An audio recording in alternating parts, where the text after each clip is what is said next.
Good afternoon, everyone. I am Taylor Post, Swiftland's office manager, and I would like to welcome you all to today's webinar, Understanding Compassion Fatigue, and today's presenter, Linda Bruno. Linda Bruno has been developing and conducting training for libraries and other organizations for more than 15 years. She offers trainings on topics ranging from leadership skills to returning balance and lots of areas in between. Linda received her MBA from the University of Florida and years of experience of hands-on management positions. She develops her trainings based on solid research and, more importantly, real-life application. Linda is also certified with DDI and Achieve Global. Please welcome Linda Bruno and enjoy her webinar this afternoon. Linda? Thanks so much, Taylor, and welcome to today's session.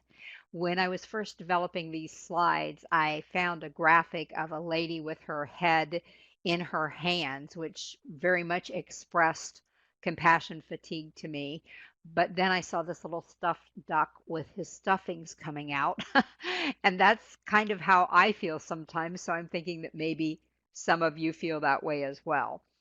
I do want to mention something that just came across my desk yesterday afternoon. So I haven't had time to really dig into it, and I'm not sure how much of it will be helpful. But one of the e-newsletters that I subscribe to sent me a free download of a book called Trauma Stewardship. And it caught my attention when I saw the word trauma, and I thought, I wonder what that's about. So I read the first few pages and read some of the reviews and things like that. And I couldn't download, I did download the whole book, but I can't read a book like that online. So I've got it in my list to possibly order. It was from a person that works in trauma in the medical field. They see things like people who have tried to commit suicide, or people who have been shot, or people who have been in horrible car accidents and those kinds of things. And that's the kind of trauma that they deal with every day. But a few of the things that caught my eye, I'm going to mention one of them now and I'll mention a couple of them later. But one of the first things that caught my eye was in a preview they had of the book. It was a chart and it listed some of the things that happen to people who are dealing not with their own personal trauma, but that they're exposed to trauma time after time. And several of them don't apply, I don't think, in the library field, but it says it's a trauma exposure response. Some of them did strike me as something that we might go through when we have compassion fatigue in other areas, a sense that one can never do enough. I think that has been very relevant the last 3 months as we've dealt with the pandemic and will continue to be so with the after effects of the pandemic, not only continued cases, but also the economic after effects, diminished creativity. I don't know about you, but when I'm in the throes of really trying to help people work through something, I told somebody the other day, I said, I'm not going to answer you this evening because my brain cells aren't fresh. And I think that kind of applies to that diminished creativity, an inability to embrace complexity. Again, if I'm overwhelmed with trying to help other people and help them move through life better, then sometimes I can't think through some of the bigger projects that I'm working on. And I'm just relaying these to you because it might be something that you can relate to as well. Chronic exhaustion, physical ailments. That's a very typical response to a lot of different kinds of stress, isn't it? They even list guilt. Guilt because I talked to somebody the other day who works in a library and they said, I still have a job. And there was an underlying feeling of guilt there, fear. I don't know what's going to happen with my job. Anger and cynicism. I've been a little frustrated with the information that we get because it changes so frequently. And I half jokingly started calling the folks that are giving us the information from the health department and things like that Gexperts because they guess even though they're experts. And I believe they're very brilliant people, but they've never experienced this before. So as they're giving us information, we find out a week later it was just a guess and there's something new that's different than what they told us. So that cynicism, if you will, I haven't been angry about it because there's nothing I can do about it, but I've been a little cynical about some of the information we've gotten. So I'm just being honest with you that I've dealt with some of these feelings myself. Another one was the inability to empathize, or I just feel numb at this point, or addictions. And the addictions can be a number of things, can't they? You can be addicted to some kind of a food. It doesn't have to be all food. It could be macaroni and cheese. It could be broccoli. I don't know what it is, but it could be a number of things. You could be addicted to your phone because it takes you away. You could be addicted to reading, even if it's taking you away from things that you need to be doing because it lets you escape.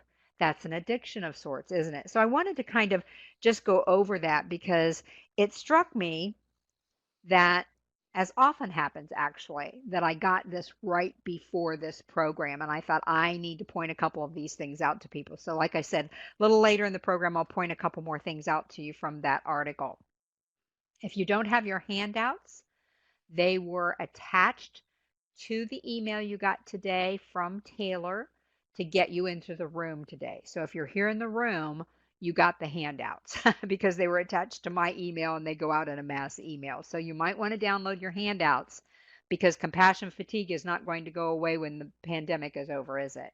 There are going to be other things that pop up in life that might make you experience compassion fatigue, and you will have these handouts as a little bit of a mini manual, if you will, to go back to.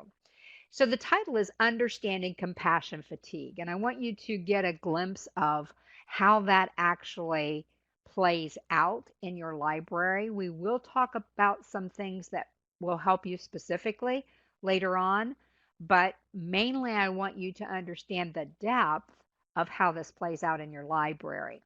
So, what do you think of when you think of compassion fatigue? What kind of a descriptor comes to mind for you? Would you just type that into the chat box? When you saw the words advertised for this particular webinar and you saw compassion fatigue, what kind of a description formed in your mind?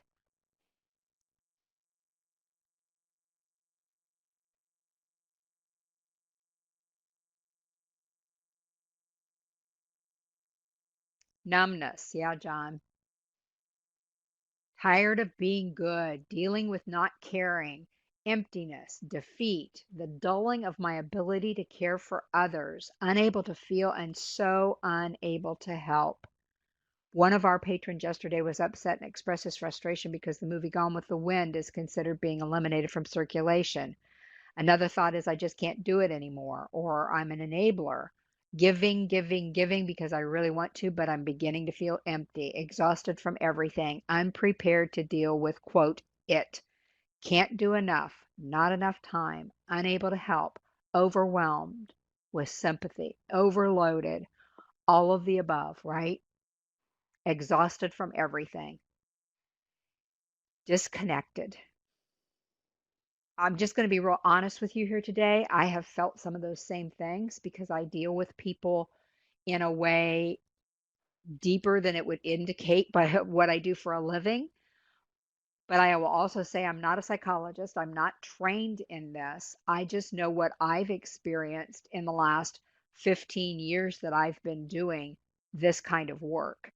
And I know where my heart is. And my heart is to try to help people take control as much as they can of their own lives. And that's what we're going to talk about today, is understanding it more deeply, and then what do I do about it in my own life? Because it's very personal, isn't it? As you saw from all of the myriad of comments, they're similar, some of them overlap, but for each one of you in this room today, this is a very personal feeling, and there are no, this is your absolute answer. There's nothing like that when it comes to this because we all experience this in a different way. And here's something I want you to think about right up front. What else might contribute to or aggravate your compassion fatigue? Not somebody else's, yours.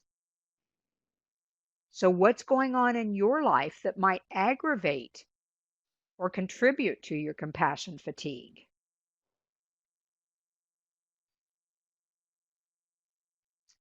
Sleeplessness. I was just reading an article on that today, John, about how all of the different dangers of not getting enough sleep. and all of the benefits, including less heart disease and things like that. And we know that. So, John, I'm just going to throw this out to you. I got a sleep app the other day, which I don't even I don't do apps, just to be honest with you. But somebody had told me about this app, and it can be it's a meditation kind of an app. It can be used at any time. And since I don't do apps, I thought I'm going to try this at bedtime. And I'll be honest with you, I have been falling asleep before the meditation is finished, which I think is probably a good thing. So a lot of you are having some similar things, tension, a lack of routine because of the way we're working right now. Nagging and sleeplessness, fear of the unknown, foggy headed kind of goes back to that not being able to think clearly, fear of the unknown, length of the event. Yeah, not enough exercise. Seems like we sit more now. I've noticed that too, and I exercise every day. I typically get in my 10,000 steps, not every day, but even so, I'm sitting more and I'm feeling that in my body with aches and pains. Too many things going on at once, injury and pain, too much housework, too much cooking, being forced to sell my house. I'm so sorry. Inability to recharge, a lack of routine. One of the things that when I looked up the actual definition a while back of compassion fatigue, it said focusing on others without practicing self care. And the results, this came from this description, are apathy, isolation, and bottled up emotions. Kind of what you all are alluding to here. So it might even be things like, I want to go back to that for just a second. Maybe there are financial issues, like Mari said, forced to sell your house or having to put bills on hold because of the uncertainty or whatever it might be. And that happens even in a normal environment, doesn't it? Or regular health issues that we had before this even started, or relationships that are a bit tense, whether we're an introvert or an extrovert, what our behavioral tendencies are. Are you hearing some depth here? More than just, I'm tired, I don't know how I can help somebody. Other obligations we have, because those still go on, don't they? Maybe even our coworkers or our supervisor or somebody else is contributing to that. So it's very natural, as you can see, and that should be one little glimmer of not necessarily hope, but peace, maybe a little bit of comfort to know that other people are experiencing similar things and that it's a pretty deep topic. So I can't address this. Some of you have been in my programs before, and some of you have heard this maybe more than once, but I can't address something like this without at least touching on emotional intelligence because it's about our emotions, isn't it? There's not anything when I first asked you, what do you think about compassion fatigue? I'm not sure there was even one answer in there that didn't somehow relate to our emotions. So I want to talk to you about self awareness. And this is on page 1. It says, let's take a quick look at emotional intelligence. So, what are some aspects of that? This is a big one to me. This was life changing for me, knowing which emotions I'm feeling and why. One of the reasons I asked you what else might be contributing to your compassion fatigue was to get you to turn that mirror to yourself as we begin today so that you can see other reasons that might be exacerbating the compassion fatigue. And for me, many years ago when I studied emotional intelligence, I started to track some of my negative emotions and ask myself why. And let me tell you, it wasn't pretty. Some of the reasons that I was feeling some of those negative emotions made me then feel negative about myself. But what it told me was once I know the why, then I can deal with it more effectively. So knowing which emotions I'm feeling and why. And then I need to realize that there's a connection between my feelings and what I think and what I do and what I say. And that connection can become a vicious cycle, can't it? When I have these feelings of anxiety or fear or uncertainty or frustration or any of those things, it causes me to have certain thoughts, which cause me to behave or say certain things. Cause me to behave in a way, a specific way, or causes me to say certain things. And then when I do that and it's negative, that creates more feelings, doesn't it? Because typically I'm doing it in an interaction with someone and they will respond to the way I've spoken to them or what I've done. And then that contributes again to those negative emotions I'm having. So this recognition becomes critical for us to step back and say, here's what's going on, and here's why, and here's what I'm going to do about it for me personally, because that's such a key point. So if we have self-awareness, and emotional intelligence itself can be a day-long workshop if we really wanted to delve into it, because there's so much richness there. But I just wanted to get a couple of key points across as we talk about compassion fatigue. Self-management comes after self-awareness. If you're self-aware and you don't do anything about your emotions, that's not emotional intelligence. It might be reflection when you look back and see how you reacted, or you might just be the kind of person that says, that's just the way I am. And that's not what we would consider emotional intelligence, because you need all the pieces of emotional intelligence. The next one would be self management. Okay, I asked myself why. I realized the effect my emotions were having. Now, what am I going to do about the emotions? I don't like this part because I don't want to have to manage my emotions. It really is who I am. But what I've learned over the last 15 years since I've been studying this topic of emotional intelligence is that if I can learn this piece, or let's put it this way, if I can improve on this piece of self management, then other pieces of my life fall into place. So think about that. How good are you at managing your emotions? You have to recognize them first, and you have to recognize the real emotion. You can't pretend it's something it's not. You might say you're angry when really you're hurt, or really your self esteem just took a hit, because you can't really manage the emotion if you're managing the wrong emotion. So, some aspects of self management are managing those disruptive emotions. Yes, exactly. I love that graphic too, Natalia. You were born to be real, not to be perfect. And let me just say, we're gonna talk about that just here in a minute, because many of us in this room today have a strong need to be perfect. Stop. That's my secondary behavioral style. So I know what that does to us. So we want to manage those disruptive emotions and impulses. And here's what's happening when you're experiencing compassion fatigue sometimes. As you're moving through that, the disruptive emotions and impulses take you totally off guard, because you're reacting to the compassion fatigue and maybe not the actual situation because of everything else we just talked about. All the other stuff has piled up on you. So something relatively innocent can create a disruptive emotion in you, or an impulse to snark at somebody, to snap at somebody, to stomp around, to do whatever it is. Those are disruptive emotions and impulses, aren't they? So the self management piece comes in when you feel yourself ready to say something nasty to somebody. You manage that, and it doesn't take long, but oh my goodness, can it be difficult? Because we want to just now. Here's something you need to hear that I haven't addressed here in your handouts, but you need to hear this very clearly. I do not want you to suppress your feelings. I want you to manage them. Do you hear the difference?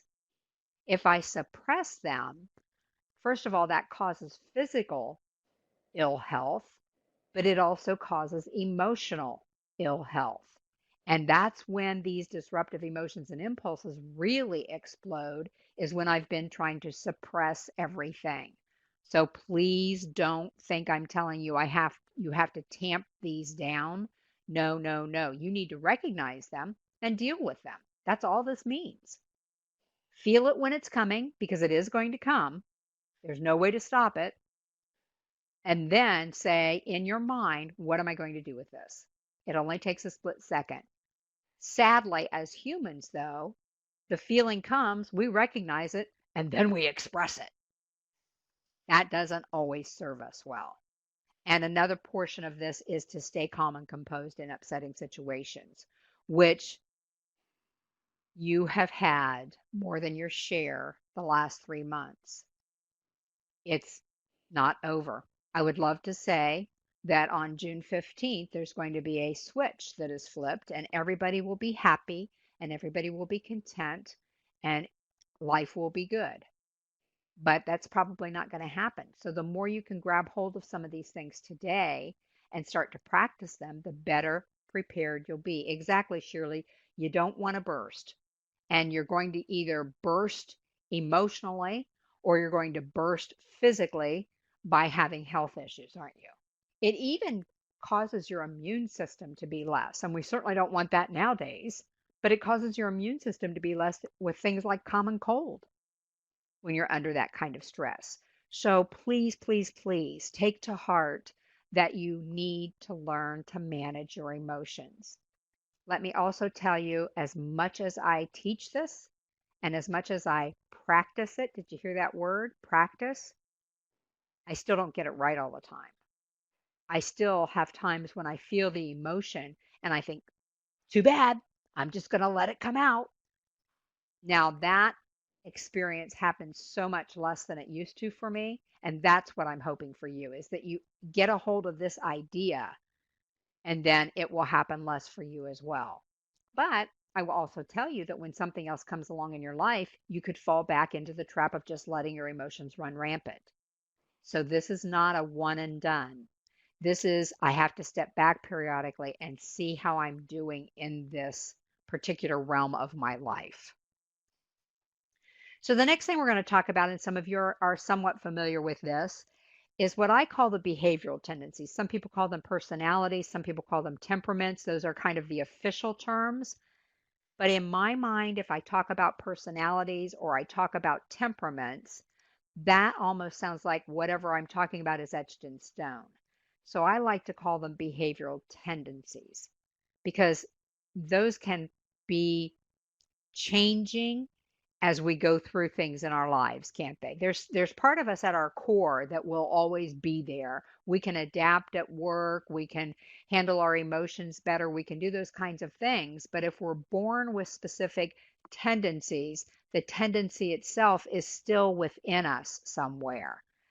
And I always caution people, one of the reasons I think it's so important to know who you are really at your core is that when you are dealing with something extreme like we are right now, you don't even have the brain cells, the stamina, the strength to pretend or adapt.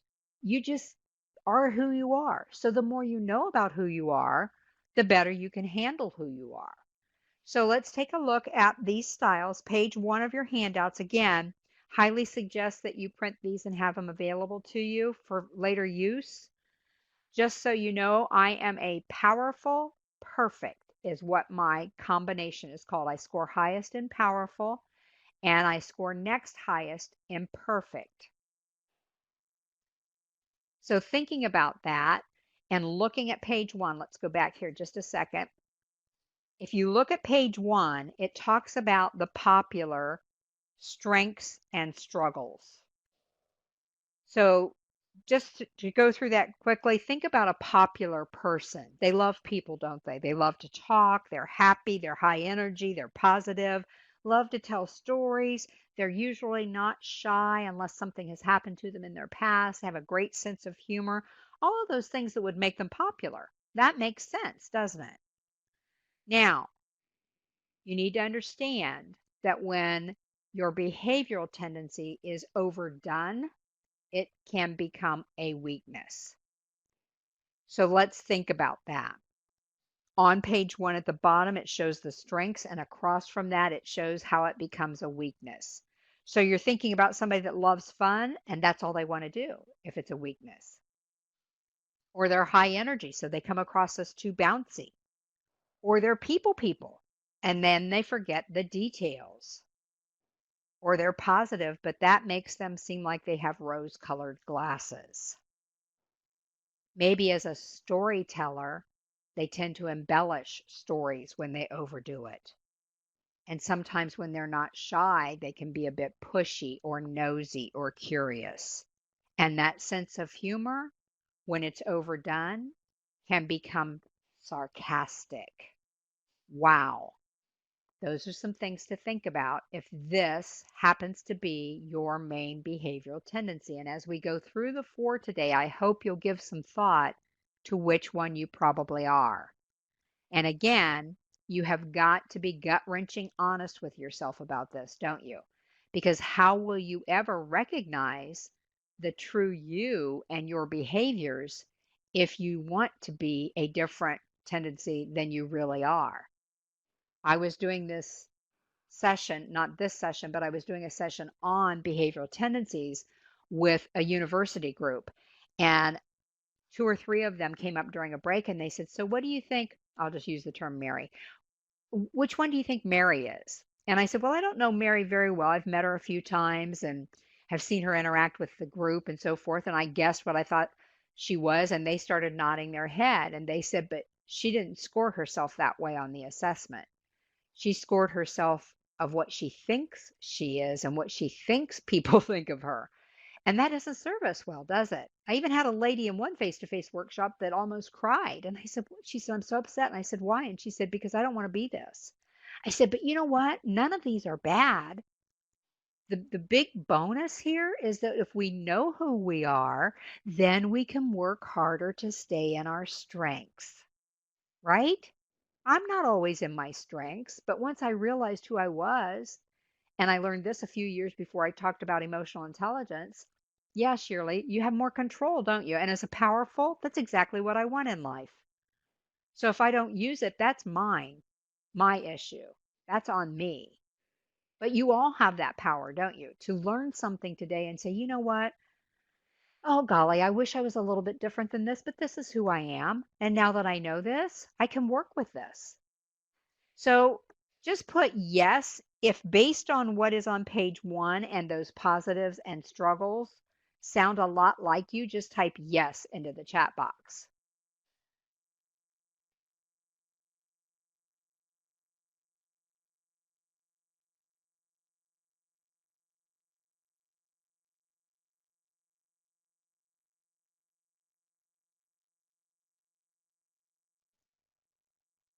Eric said yes.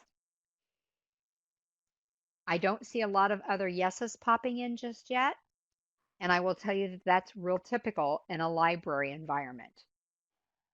Natalia said, "I'm saying every morning words like, 'Thanks God I'm alive.' This morning I thought maybe things already going wrong because of a bitter taste in my mouth. I stood puzzled for a few seconds. I forgot to apply some aloe like a cream last night.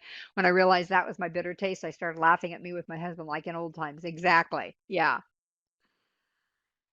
Catherine also is a yes. So it's good to know that, isn't it? And now you know what your struggles might be. And when you are under a lot of stress with compassion fatigue or just dealing with everyday issues for people, then this should help you decide how you can handle that. So at the top of page 2, the question becomes, if your patron, now think about this, if your patron is a popular sanguine, and sanguine is just the descriptive word that was used when the research was originally done. The P words are what I refer to because they're easy to remember and they're very, very good at describing that particular tendency. But if your patron is a popular, how might that affect their behavior when they're stressed from dealing with life like we all are right now? How might that affect their behavior if they're that fun loving person and they're very positive and all those kinds of things? But we know that when there's a lot of stress, we tend toward the negative side of that. How might that affect them so that you can be aware of it when you interact with these people?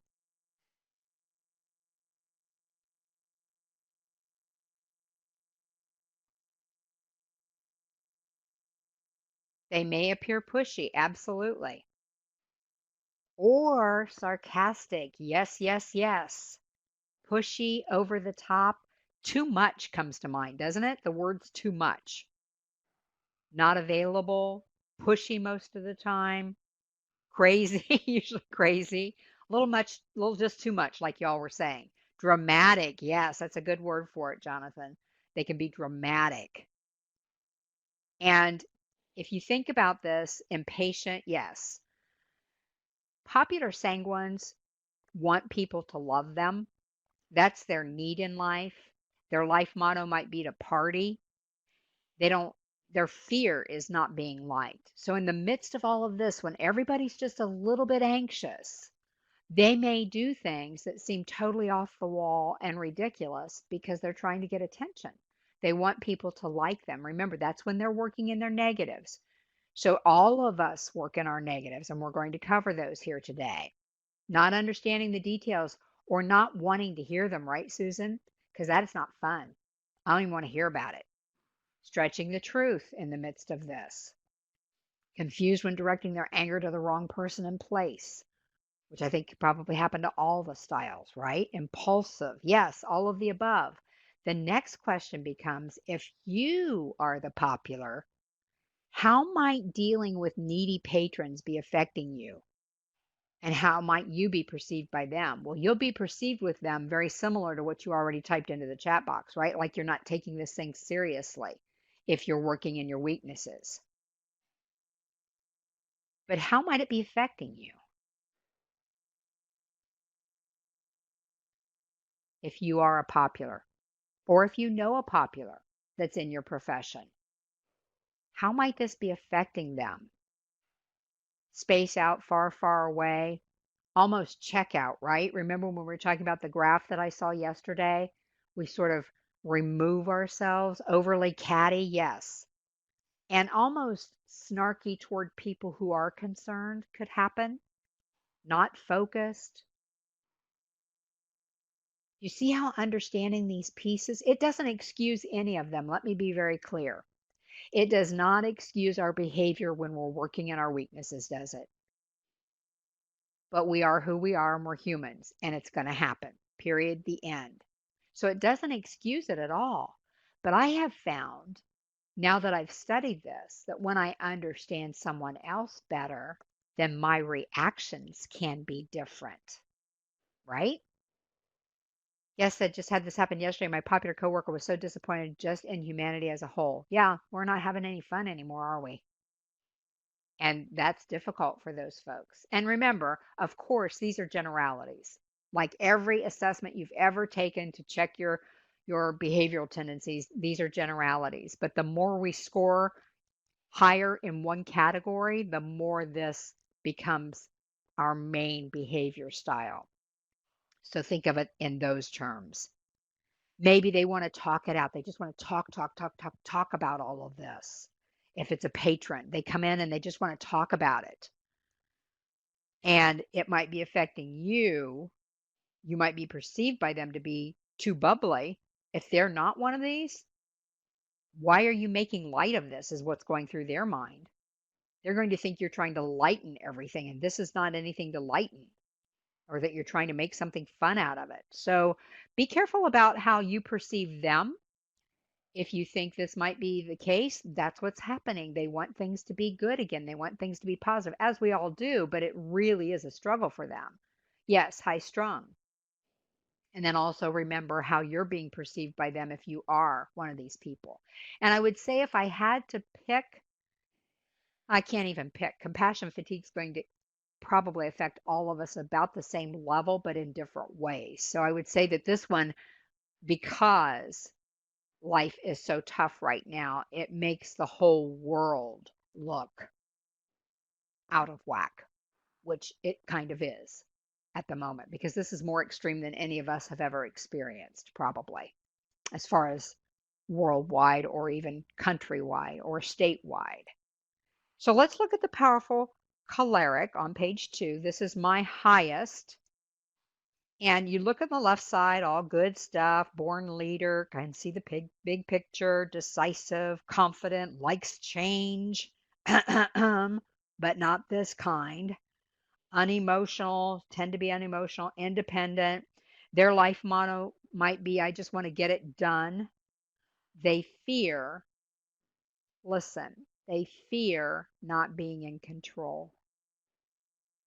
The powerfuls in our world right now are as stressed as anybody. And you wouldn't think so because they're typically pretty much in control, aren't they?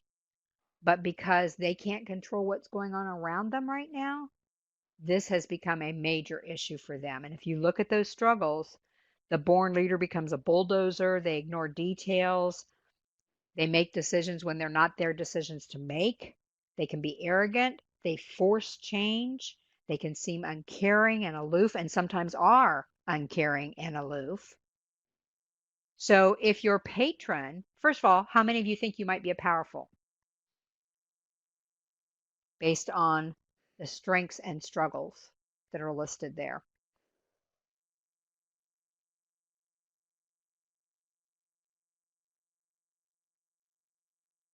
See one, Marianne, welcome to the club.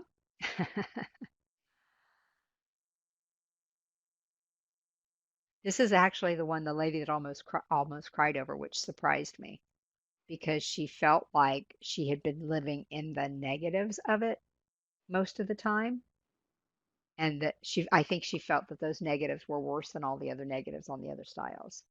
So we have one that popped up into the chat box along with me. So think about this. If your patron is a powerful, how might that affect their behavior when they're stressed?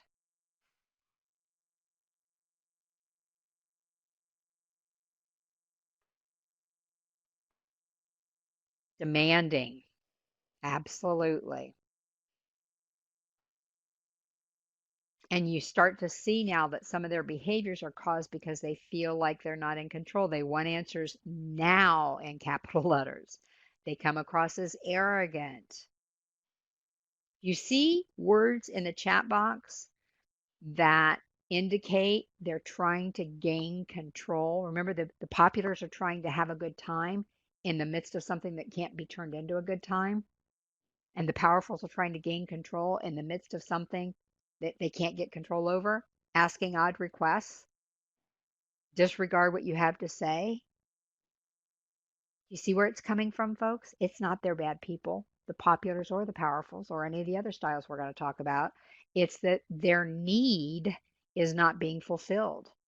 Their basic need in life is not being fulfilled. The need to have fun and have everybody like them from the populars, and the need to be in control for the powerfuls. I know that's one of my frustrations. Of course, the uncertainty of what we're going through right now is hard for everybody. We don't know when it's going to stop or if it's going to stop or what the consequences are going to be. None of us do, period, the end. For a powerful, though, what that means is I can't control my future. Like a gentleman who was demanding we put back on our shelves the movie Gone with the Wind when the decision is not coming from the library staff. Exactly. He wanted control over that. And he felt like that might be one small thing he could control. Marianne says the power struggle getting people to wear their masks in the library. And the powerfuls, this would be an interesting societal study right now, which we can't do and won't do. And I doubt if anybody's even thinking about it, but it just popped into my head. It would be interesting to find out the behavioral tendencies of the people who are not wearing masks and who are wearing masks. And I suspect now it could go either way. The powerful, I wear my mask when I go out. I wear it because it's something I can control. I wear it because I feel like I owe that. I have a sense of owing other people that protection. On the other hand, if I'm working in my weaknesses, I'm going to put my hands on my hips and say, you can't make me wear a mask. I don't get that attitude, but people haven't looked inside themselves to see where it's coming from a lot of times, have they? Screamed at the staff. Yeah, it's sad the way our weaknesses and our struggles come forth when we're in the midst of these things. But again, I want you to start understanding where it's coming from, not that it excuses the behavior. Nothing excuses screaming at the library staff unless the building is on fire and I'm telling you to run, or somebody's bleeding and I'm telling you to help. Nothing excuses that, but we start to understand where it's coming from. So the question becomes, Marianne, is it you're the only one that answered yes? I think I don't know. I didn't scroll backwards. Yes, Susan, I stay home because I can't wear one because I have breathing problems. Yeah, a lot of people have issues that they can't wear those. So if you are the powerful choleric in the library, how might dealing with needy patrons be affecting you, and how might you be perceived by them? Overlapping there. Remember the struggles? If you've got your handouts there, it's the answers are right in front of you. Look at the last two under struggles for the powerful. What do you see?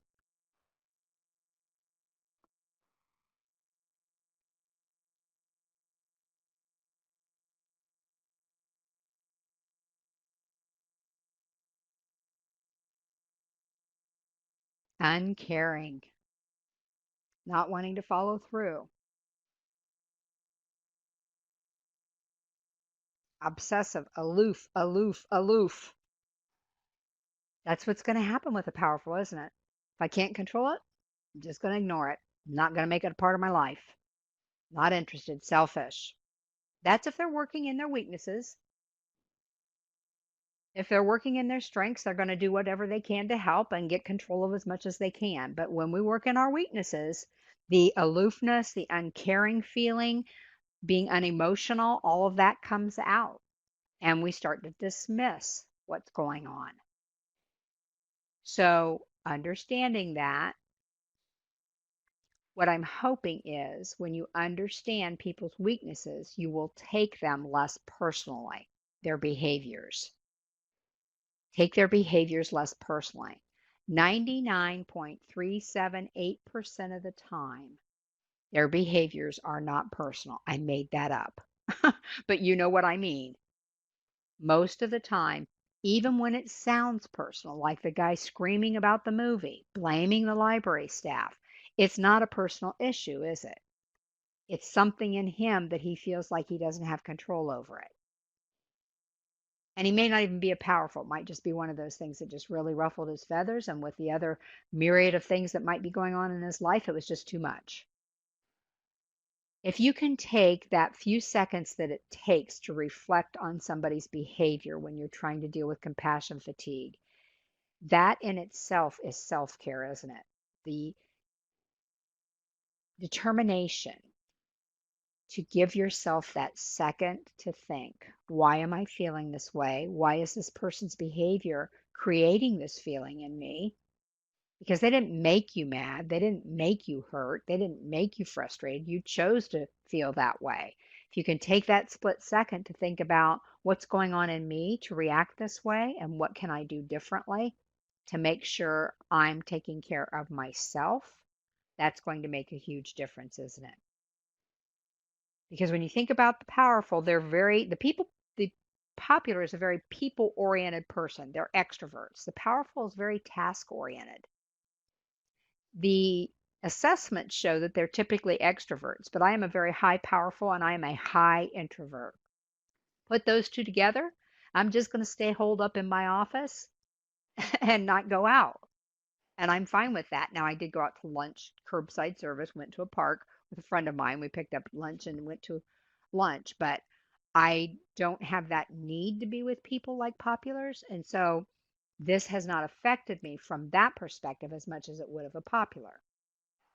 So understanding who they are and why they might be behaving that way at least lets you stop and reflect on how you're going to interact with them. Marianne said they might appear demanding, especially with all the changing rules that have to be explained to. Yes, exactly. Digested by the patron and the staff, right? Changing rules have to be digested by the staff as well. And we'll find out that a couple of behavioral tendencies may not be doing that very well. So, thinking about the perfect melancholy, which is at the bottom of page 2, they're genius prone. How could this ever be a weakness, right? They're detail oriented and self sacrificing, and they appreciate quiet, and they're sensitive and meticulous and analytical. All wonderful traits. But if they're overdone, the genius prone can be they lack common sense. I have a friend who's in this category, and some of the suggestions that he's made about what we should do, I have to step back and say, okay, think this through. And I'll say, what about this? Well, I didn't think about that. He's got this genius mind, but he can't think through the common sense of what he's suggesting. No focus on people. Again, they're task oriented and they are introverted typically. They tend to be martyrs when they're self sacrificing. They don't want anybody else making any noise. They're sensitive and they pout when it becomes an issue. They're meticulous. So, right now, they could be obsessive because even though control is an issue for powerfuls, because perfect melancholies are meticulous, that's a way they can be meticulous right now is to be obsessive. And they may not understand changes in libraries. Not only do they not understand it, Frida, they don't want it, they don't like it, they aren't going to buy into it. The analytical piece of that goes into analysis paralysis. They're going to analyze everything to death until we don't have any answers, but we're going to analyze it to death. So think about that. Now, first of all, let me ask you, how many in this room think they might be a perfect?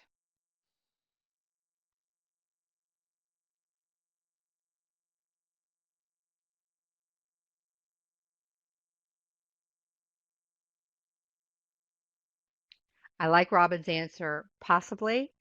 You probably are, Robin, because a perfect would need to see the assessment and count the scores 2 or 3 times before saying for sure, right?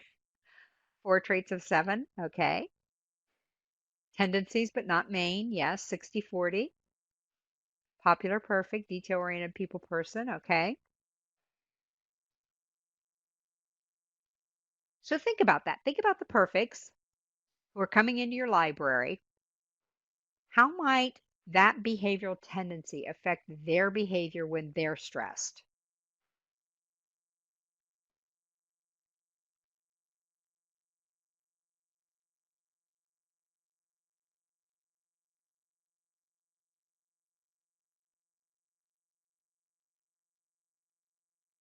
Impatient, as the popular would be as well, right? Disturbed. I don't know what that means, Susie. You'll have to explain that one to me. They want explanations for why the new rules are in effect. Mood swings. Yes. The word nitpicky popped into my mind. They want it perfect. They don't like change. They want things to be the way they were before. And you know what? The world is not going to be the way it was before, is it? They need answers to things that aren't pertinent. Yes. Just because that makes life in order, right? They want order. And they will bug you until they get it. So be aware of that. It's what they're looking for. The struggle is if we are these different tendencies, if I am a specific tendency and somebody comes in like that, we can either butt heads because we're both trying to get our way in our tendency, or I will understand that tendency and I'll be able to interact with them really well, but I won't understand the other tendencies as well because I'm not looking deeper than just the way they're acting. Margie said the library should do things this way. Yes, because then it will be perfect, right, Margie? Good luck with that. A bad attitude and moody, yes. Upset with everything because it's not the way it's supposed to be. Why aren't things the way they're supposed to be? Now, the person that came in screaming might have been a powerful perfect, and in his mind, this is the way things are supposed to be because he grew up with that movie and he wants to know why that movie's being taken away because that's the way life is supposed to be. So it could be either one. And I don't want you ever to get hung up on categorizing them because you won't know. You don't know them well enough to know which behavioral tendencies they have, but it might help you understand their behavior. And that's what we're talking about. Because if you can understand that and it doesn't cause you as much stress because you understand it, then you are not going to suffer from compassion fatigue as deeply because you can let those things roll off your back the way they're behaving. And if you are a perfect melancholy, if you are the perfect melancholy, how might dealing with needy patrons be affecting you and how might you be perceived by them?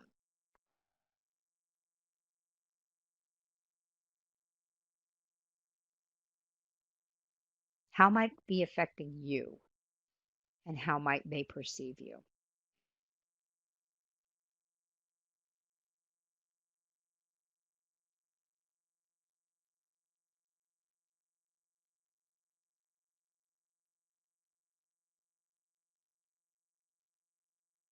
As we're going through this, I always like to mention to people when we're talking about emotional intelligence or behavioral tendencies to use this information in your personal lives as well.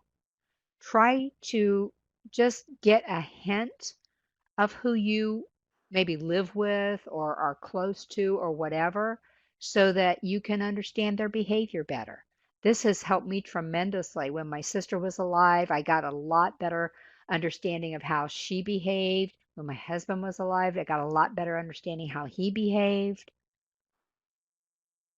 So it can be very helpful to understand these things. Now, the perfects in the room aren't wanting to type because it might not be a perfect answer. There are no perfect answers. So let me just clarify that right now. And I will also tell you while we're waiting, Gracine said get someone else to help the patron control my attitude because you might be very sensitive, right? Might come across as argumentative, right? Or moody or pouty or overly sensitive. In the general library environment, at least with the folks that I've worked with over the last 15 years, the highest percentage of people score highest in perfect melancholy. If you look at the positive traits of a perfect melancholy, that makes sense, doesn't it? The analytical piece, the liking quiet, even though we know libraries are no longer quiet, detail oriented, meticulous, all those kinds of things. It's a natural fit. So there are a lot of you in the room that may or may not answer which one you think you might be, but a lot of perfect melancholies are in the library world, and the second highest scores are in peaceful. I actually had a group once of about 31 or 32 people, I can't remember exactly, and there were only two styles in the room that they scored highest in. Nobody scored highest in popular, nobody scored highest in powerful. They all either scored highest in perfect or peaceful. And overwhelmingly, as I've given this test over assessment over 1,000 times in the last 15 years or more, the overwhelming percentage scores highest in perfect melancholy. So just understand that about yourself. It's my secondary. And think about this. The perfect melancholy wants to get it right. And their fear is making a mistake, being criticized, chaos. Oh my goodness. Our world today is full of chaos. So many things could be done right now that would be a mistake because nobody knows what to do next. They tend to be, as I said, task oriented and introverts. Here's the thing. If you are a powerful perfect like me or a perfect powerful, I struggle with myself because the powerful wants to get things done and the perfect wants it to be perfect. Typically, because powerful is my highest score, I finally just toss the perfect aside and say, you know what, I just got to get this done because I can obsess over it. So understand where they might be coming from, and it will help you not only deal with them, but it will help you not take it to heart as much when they're having those negative behaviors. Marianne said she thinks it's the same combination. Yeah, it's kind of a struggle for us. And again, I do have a teeny tiny bit of popular in me, and I have even less peaceful in me. But there's some in there of all of us usually. And if we are in a situation, what I love learning about this and emotional intelligence is that if I am in a particular situation, I can pull out whichever tendency I need in the situation, even if it's my lowest score because I know I have it within me. It's not going to come to the forefront if life just goes as normal. But when I'm in a situation where I need to draw out the popular, I can. And when I'm in a situation where I need to draw out the peaceful, I can. But when I'm just moving through life without thinking about it too much, the powerful and the perfect show up, and I need to be aware of what that looks like, not only to myself, but also to other people, because it can be very helpful. So I think you could be moody, overly sensitive. If you're the perfect melancholy too, yes, you use your toolbox of emotions and you understand them. and you decide what you're going to do with them, right, Shirley? You don't let them control you. Emotions should help you live your life, not control your life. Think too, if you are the perfect melancholy, remember the sensitive piece can turn to moody. So compassion fatigue probably drains you more. It might frustrate the powerfuls and the populars more, but it drains you more because you're already sensitive. You already have a tendency toward being withdrawn, not because you're aloof and uncaring, but because you're sensitive. So sometimes the reactions are the same for different reasons. It just exhausts you and it makes you look for how you can make it right. And you can't right now. I don't know of anything that's going to make it right for a little bit. You have a sense of unfairness about the things that are happening. That's the perfect behavioral tendency. That's your normal tendency. Recognize it and then decide what you're going to do about it. How are you going to deal with it? Sometimes it's not a matter of managing your emotions. You always need to do that. But then it's deciding this is how I feel. What am I going to do to take care of myself? Remember the term self care when I was talking about the actual definition of compassion fatigue?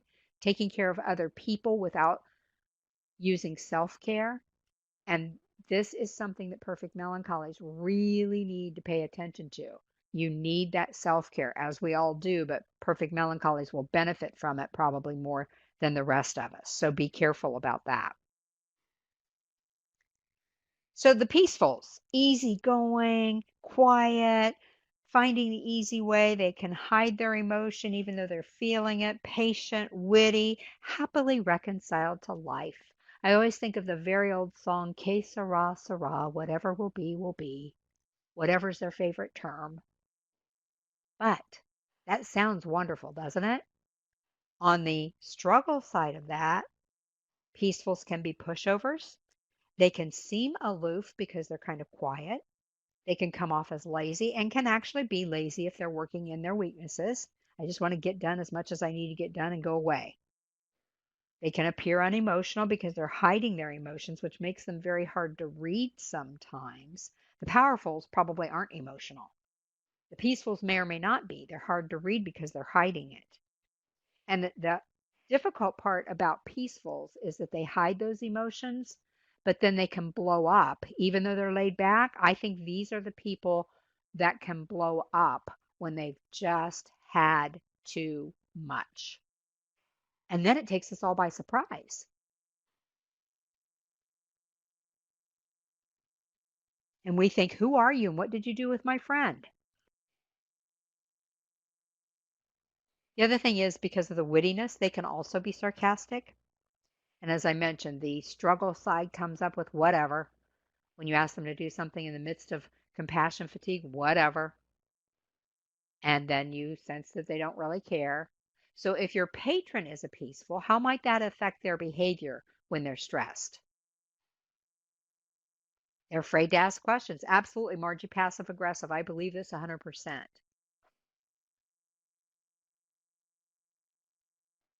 Doormat kind of a thing when they're in there. These are the kind of people that they try to explain what they want. You give them what you think they wanted. It's not what they wanted. They leave. They're grumbling. They're upset about it. They're telling other people about it. You never know because they're so laid back. They tend to be people. They like harmony. That's why they're easygoing, but they do tend to be introverts. If I would think of their life motto, it might be something along the lines of just relax. And that's not working right now for them, right? John said it's hard to find out exactly what they want. Yeah, even in normal times, right, John? Because they don't want to upset anybody. I have a friend that will, I'm just going to say it, tell fibs to make people happy. Or she will use all of her income to buy gifts for people to make them like her so that they don't get upset with her and then she won't be able to pay her bills. So those struggles come in, don't they? And we've had discussions about it. I was actually, this will be a good example. I was at a restaurant with her one day and we were talking about behaviors. And We were talking about when waitresses come to the table and they give you the bill and you give them cash and they say, "Do you need your change?" Which drives me crazy because I don't want them asking me that. I want them to say, "I'll get your change." And I can say to them, "No, it's for you," or whatever. But when they say, "Do you need your change?" it makes me feel like I'm going to sound cheap if I say yes. And we just discussed this when she brought us the bill. My friend handed her cash. And guess what the waitress said?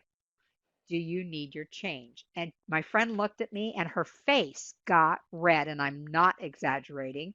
Her face got red and you could see her slump down in her seat. And she looked at the waitress and she said, "No."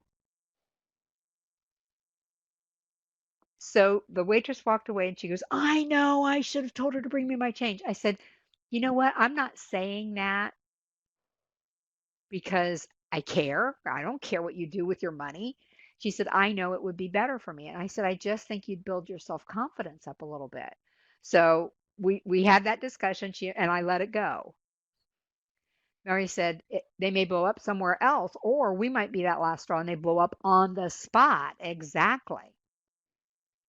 My sister's one of her behavioral tendencies was the peaceful, and she surprised somebody at work because she was always so easygoing. She would help out anybody. And one day somebody was talking about her 3 feet away from her and she blew up. She didn't cause a ruckus or anything. She just let them have it. And the thing here for those people is once they've come to that point, there's no bridge, is there? Is it possible to have more than one behavioral tendency? We all have more than one, Gracine. I believe most of us, at least, have all four to some degree. The danger is that we are not willing to look close enough to see what our primary is, because our primary is going to guide our behavior when things are not going well. If we don't feel good, if we're tired, if we're hungry, if somebody's pushing our last button, our primary behavior tends to come out and usually on the negative side. So that's why it's so important to try to recognize, not that you will from our little short glimpse today, but to try to recognize what those behaviors are inside you. I came across this assessment that I use many years ago, and my husband and I were doing marriage mentoring at our church. And we had to, as part of our training to be marriage mentors, we had to take 18 hours of training. And part of the training was to take this assessment, determine who we were, how that affected our relationships. And so we're sitting in a room with about 10 other couples. And as we took the assessments, we went around the room to say what we were. And I said, "I'm a powerful." And my husband said, "I'm a powerful." I'm just going to tell you his score wasn't as high as mine. I had to say that. But the people running the workshop looked at each other and started laughing and said, "Why are you two still married?" Because two powerfuls can struggle with each other. And I think it was because even though we had never taken the assessment or understood it deeply, we understood that we were a lot alike and we had to deal with that. But the amusing thing was the second couple that we were to mentor were very young and they took the assessment. And when we got the results back, we knew what the groom to be was, and it sounded reasonable from the times we'd met with them. But when she did the assessment, there were 40 questions and she scored 10, 10, 10, and 10. So we actually took the result to the pastor and said, "We suggest premarital counseling for them." Even though we were marriage mentors, we did not get into the actual counseling side because she doesn't really know who she is yet. And then we dug a little bit deeper and we found out why. She had lived at home while she was going to college. And so she behaved one way for her parents. When she got out of college, she got married, or she was getting married. So she kind of behaved one way for him. When she got a job as a teacher, she wanted to be the happy, lovey, everybody likes me teacher. And so she was one way for her job. And then she was in there somewhere. And so she had never really become herself. Does that make sense, Gracine? And what we were concerned about was that at some point, as she continued to mature, because she was fairly young, we were afraid that the real her would come out and poor Matt wouldn't even know who that was. her new husband because she would start to come into her own, as they say. So, yes, you absolutely, I believe, like I said, I have all four. I'm relatively high in powerful and perfect. I'm pretty low in popular and very low in peaceful. But again, because I know those are in me, I can use them because I think about my life that way now and how I can benefit from this knowledge. The same way with emotional intelligence. Do I want to face those negative emotions I have? No, I'd rather pretend I don't have them. But when I face them and I realize where they're coming from, the why behind I'm feeling that way, because it's not Deb's fault I'm mad, it's mine. Now, Deb might have been a jerk. She knows I tease her all the time. But that's her problem and her behavior. That doesn't make me get mad. I choose to be mad. And I'm telling you, folks, if you can grab a hold of that concept today, whether or not it's about compassion fatigue for you, if you understand the why behind your emotions and that nobody else makes you feel a certain way, your feelings might get hurt. But why? For me, when my feelings get hurt, it goes back to my childhood, a very dysfunctional childhood. I was told several times by my dad he didn't want a third child. I was the third child. So I grew up with low self esteem. I've researched that. Studies show that the experts say that if you grew up with low self esteem, you can grow out of that, but never completely. So that when somebody does say something to you that tweaks that self esteem button, you get your feelings hurt. I'll give you an example. I'm always transparent with you all, you know that. I was doing a workshop many years ago. There were three presenters at the workshop. The other two presenters had PhDs. I had gone back to college in my 50s and gotten both of my degrees. And I was pretty darn proud of myself for doing that because I was working full time, dealing with my husband's cancer during that time, and I got an MBA. One of the people hosting the workshop came up to me and she said, "You just have an MBA, don't you?" Did you hear a word in there that triggered me? Yeah, exactly. You just have an MBA. And you know what? You have to know what my emotions were in that moment and what I really wanted to say. I bet you all can guess. Words are powerful. You're exactly right.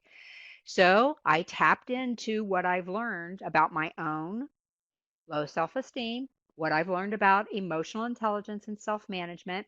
And I looked at her and I smiled and I still got my point across. I was a little snarky, to be honest with you. I said, "Yeah, I just have an MBA." "Oh, no, I didn't mean that." But she did.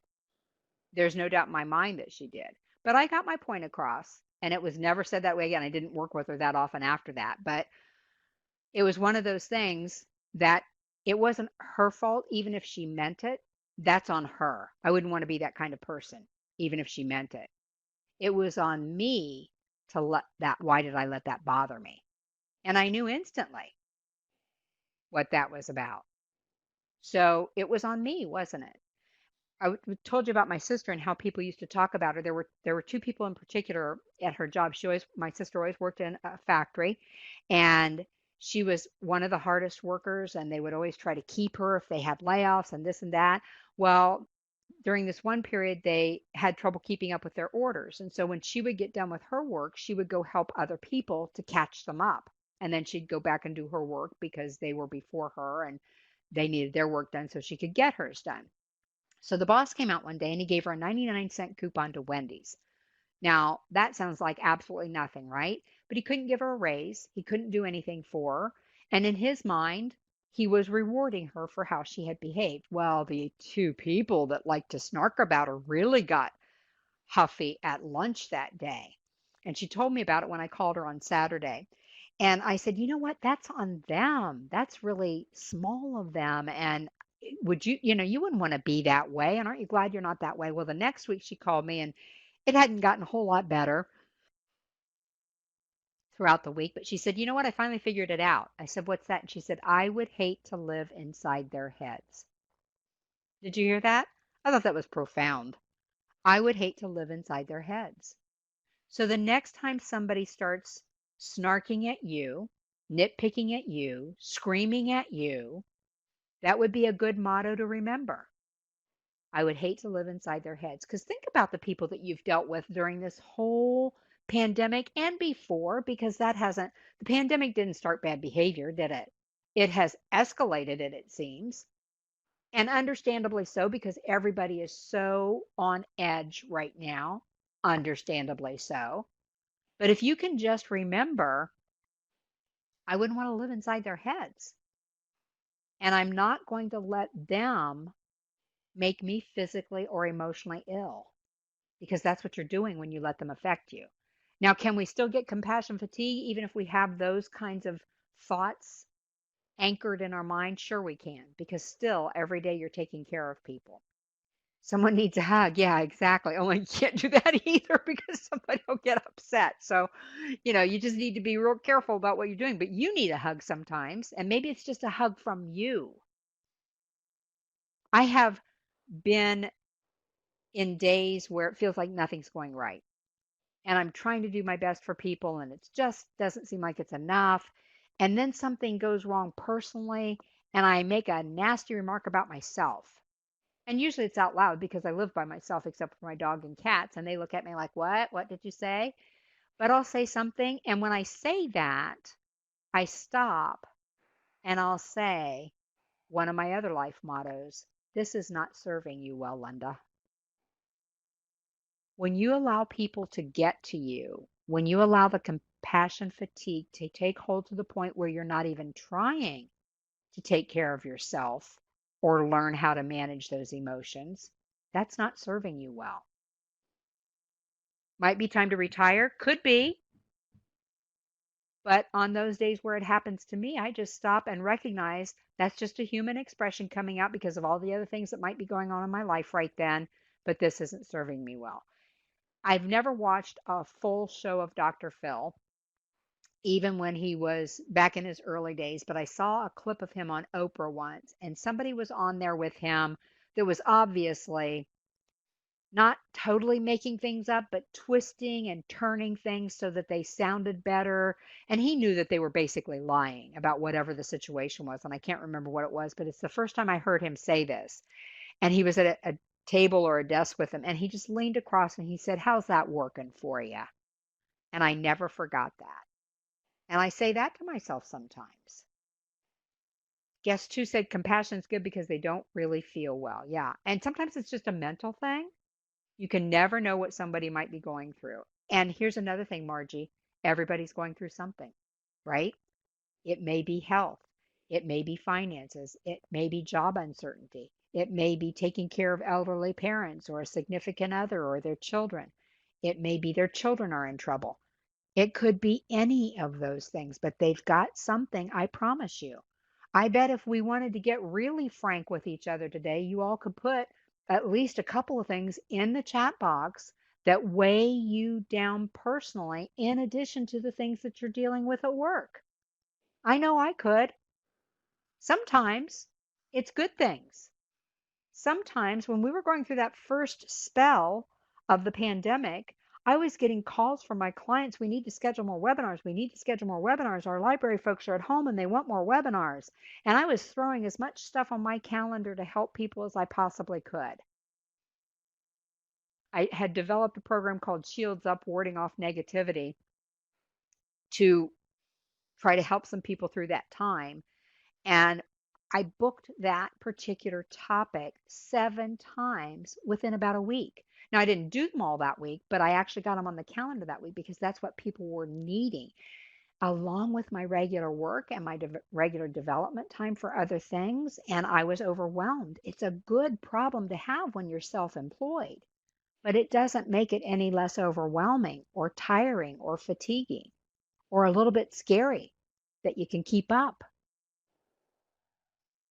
Thank you, guest two. I don't know who that is, but I appreciate that you enjoy and learn from these webinars. I'll always be honest with you. If I ever get to the point where I don't care, as I think Susan said, it's time for me to retire. And I told somebody that once. I said, if I'm ever just phoning it in, I quit because I love what I do. And I need to earn a living, just be honest with you, but I've had people offer jobs that would pay more than I make, and I'm not interested.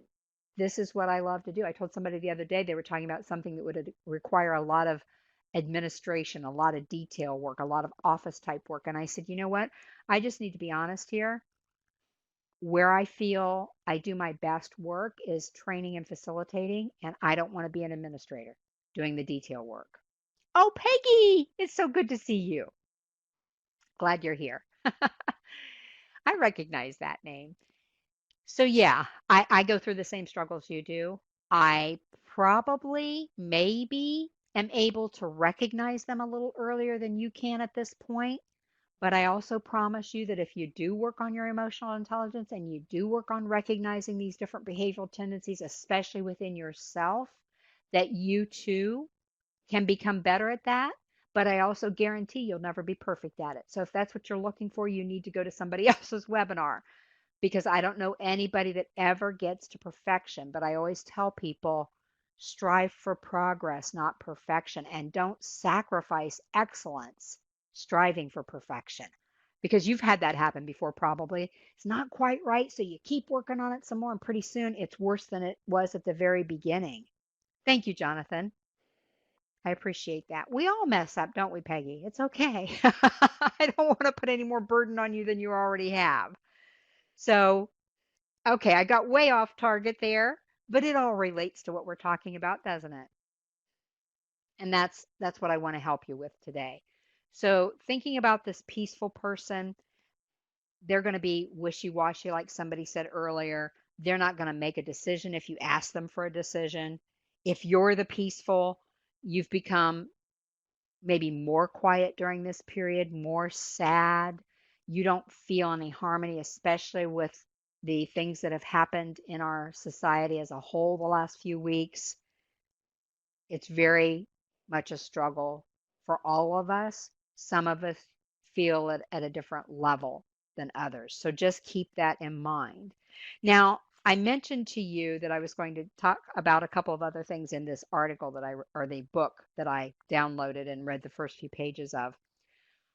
One of the things that I printed off because I felt it was important for us to understand was one of the reviews that was written. And this fellow gave this glowing review and he said, but I haven't told Laura, the author, until now that when I first read this, I was angry. Laura, for heaven's sakes. And then he put in parentheses, maybe the real words were a bit stronger. Tell me what to do. And he said, then I came to understand as I took the deep breath she invites her reader to take, that the answer for her cannot be the answer for me. I love that phrase. And that's not even from the author, that's from somebody that reviewed the book. But did you get that? The answer for you in this chat room is not going to be the same as the answer for me. You need to reflect on what we talked about today.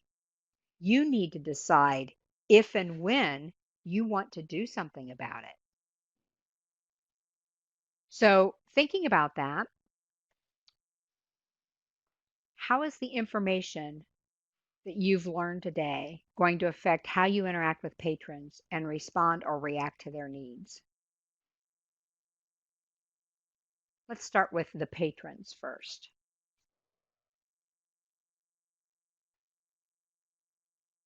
Listen and be patient. Really hard to do, though, isn't it, Peggy? But just to take that step back and say, you know what? They got a big load. Just picture them. If you're a visual person like I am, picture them carrying this big Santa Claus bag on their back because that's what they're bringing in when they talk to you, even if it's a coworker. They've got Santa Claus bags too that they're carrying around. Sometimes people arrive with previous issues, almost always. Eric said it makes our customers just as human as we are ourselves on a spectrum. Exactly. And we need to realize we are, right, Eric? that it's not just them that can be difficult. We can be difficult when we're dealing with these kinds of things. And Marianne said, take a deep breath. It's very helpful.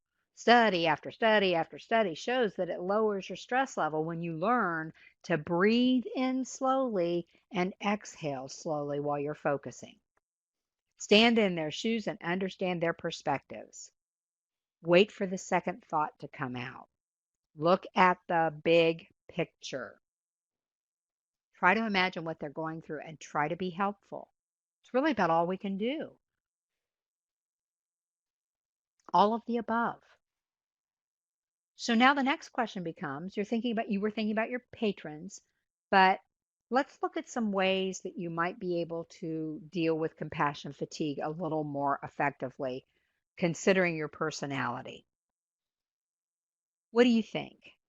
Thinking about who you thought you might be, as we looked at that very brief snapshot earlier, how do you think you might be able to deal with compassion fatigue more effectively, considering your own personality slash behavioral tendency slash temperament, your own tendencies? Don't make assumptions. Curb the sarcasm. Thank you for your transparency, John. I can slide into sarcasm with just the best of them. Giselle said, be kinder and understanding to myself. I read something else from another email this morning that said, what are you giving up when you take on something else? Right now, that question is even more important than it's ever been.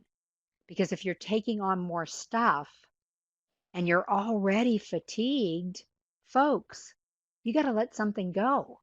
And I know it's all important stuff, but so are you.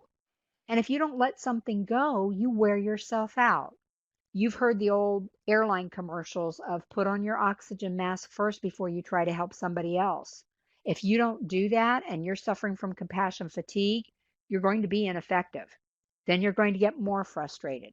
Then your compassion fatigue is going to get worse. It is a vicious cycle, but you're the only one that can control that. And here's the other thing I wanted to read to you from the book called Trauma Stewardship.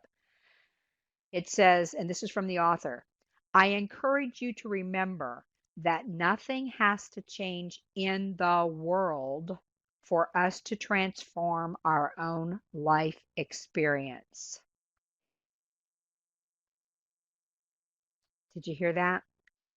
Nothing has to change in the world for us to transform our own life experience. And then she goes on to say, this may be difficult to accept. We may be committed to repairing society on multiple levels. This book was written in 2009, by the way. And we may think about our work in relation to large questions of justice, equality, and liberation. We may feel that if we focus on ourselves, we're abandoning our mission. The truth is, we have no authority over many things in our lives, but we do control how we interact with our situation from moment to moment. And I'm going to go back to that first sentence of that paragraph. Nothing has to change in the world for us to transform our own life experience. So I see take breaks when getting exhausted. Absolutely. And do something on your break that's going to make you feel better. Smile. It changes how your brain functions. Your brain doesn't know you don't feel like smiling. And what happens is a lot of times you fool it long enough that you actually feel like smiling. Eric, life is like a box of chocolates, Forrest Gump said. Live the moment. Humor, almost always. Yes, Nate. Especially if it's self-deprecating humor, it's based on you. You're not making fun of anybody else or anything like that.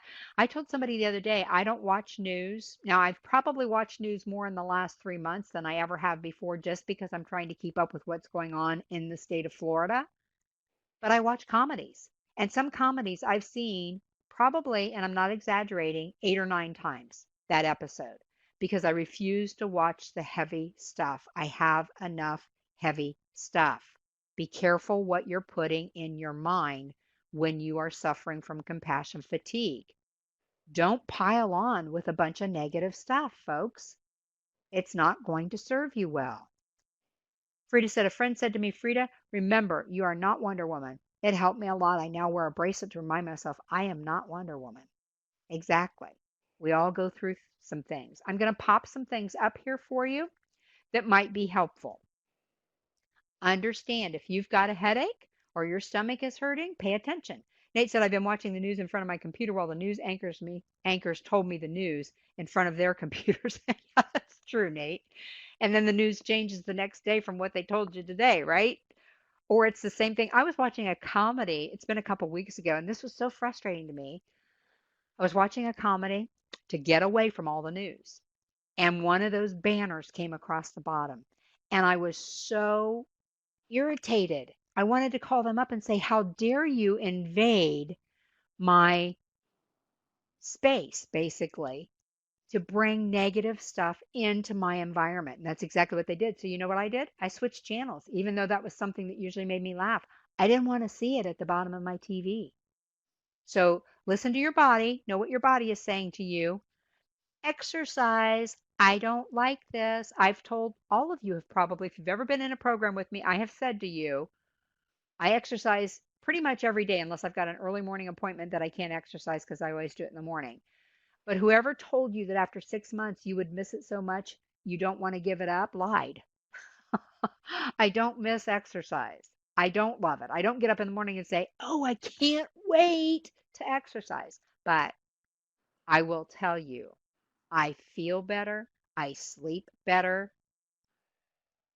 I have more energy. Period. The end. I have to admit that. So exercise is always possible. I do too, Susan. I wish they would stop that. Find quiet time if that's what fills you. If you're an introvert, you need your quiet time to recharge. If you're an extrovert, find time with friends, whichever way works for you. And don't let somebody else tell you what should work for you. I'm giving you all these ideas so that you can find one or two that will help you during this time.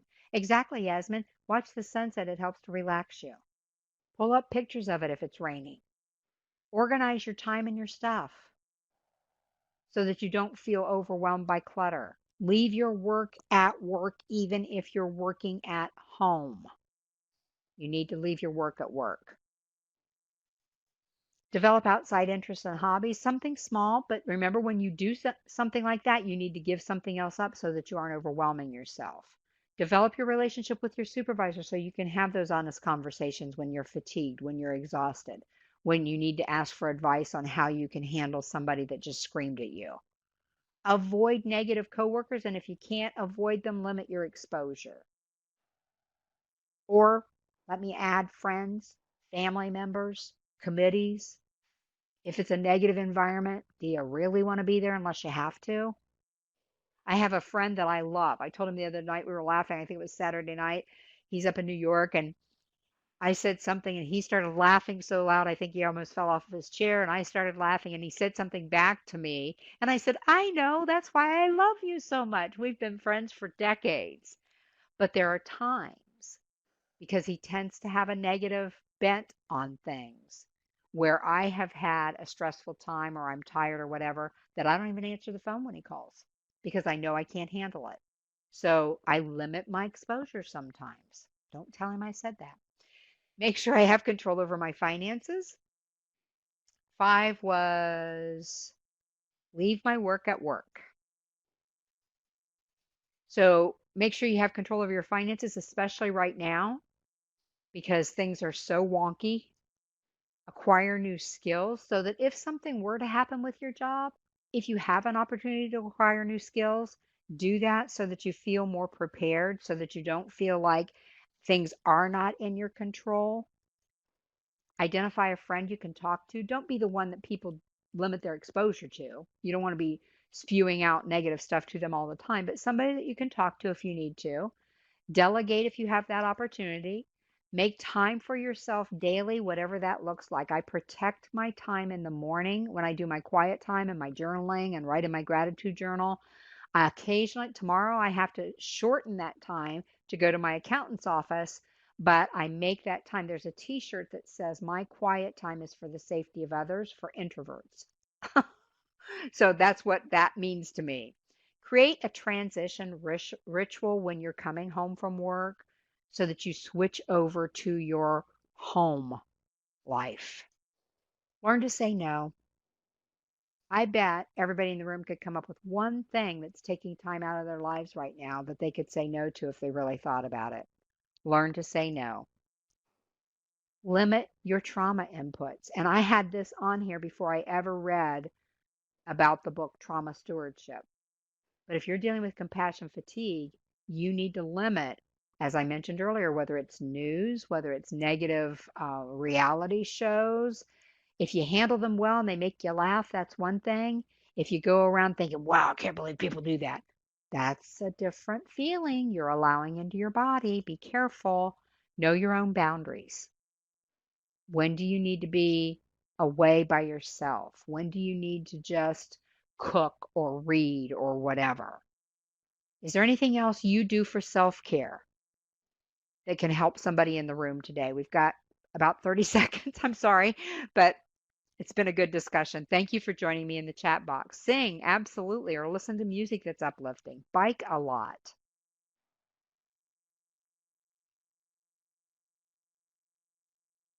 Read, crafting, laugh, find things to laugh at, play with my cats, play with my dog. I do both. All of the above, right? Make sure you're finding something to help with your compassion fatigue because you're the only one that can, folks. I hope this was helpful today. If you want to talk to me a little deeper about something, I'm happy to get emails from anybody. And if you have a question, I'll answer them the best I can. And if you like it, you keep it. And if you don't, you delete it. It's a win-win. So just increase your awareness, build understanding about compassion fatigue, and do what you have control over. Thank you all for being here today. Thanks for helping those people who need you. Thank you, Linda, for an informative webinar this afternoon. Attendees, if you enjoyed this webinar, we ask that you join us on June 16th for Linda Bruno's next webinar, Be Your Best You, How Language Rules Your Mind and Your Life. As always, we encourage you to keep an eye on the Swiftland CE calendar, the Swiftland Facebook page, or your message from the listserv. Thank you everyone for attending and have a great rest of your day. Thanks